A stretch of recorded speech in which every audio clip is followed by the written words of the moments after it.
The Making It Real revised framework is really about embedding that shift in the balance of power, of saying that what we actually want to do is be alongside people, listening to people, engaging and freeing the obstacles around them to live the lives that they want to live. What we did with Making It Real, we looked at the I statements and the we statements and then went to the team and thought about how we can get ideas of how to incorporate it into what we do. We really put it out to them to see if we were meeting their needs under the I statements, and it really came at a great time when we were looking at refocusing our attention on policies and procedures and then trying to really hear the voice of the people we support, and it was a fantastic quality mark.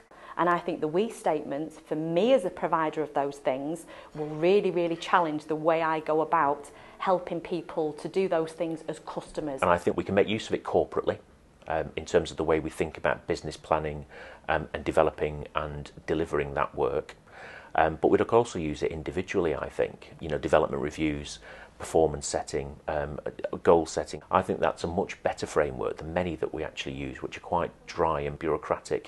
I really like the fact that it's across health, social care and housing, because it helps us to work better together. It's about people's lives, not services. We have been invited to take part in the senior management team's meetings. So this is the group that designs policy and creates policies. I'm actually a carer, so I can put my point of view. How do you capture the impact that it has on people? Because it's the passion, it's the way their face lights up when they're using that framework of Making It Real. I love it. With one particular services, they were looking to recruit new staff, and the person themselves took control of the whole recruitment process. She was using her own value base to see which person that she would connect with, because it was more about relationships. It was almost a paradigm shift. We realised the way we approach things, we limit their expectations and their aspirations. So Making It Real for us is going to open those up.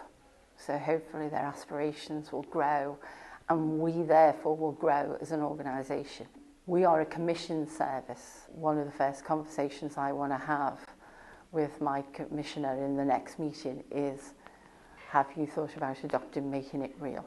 I still think it's possible to translate your work, even at the level of strategy, into people's lived experience.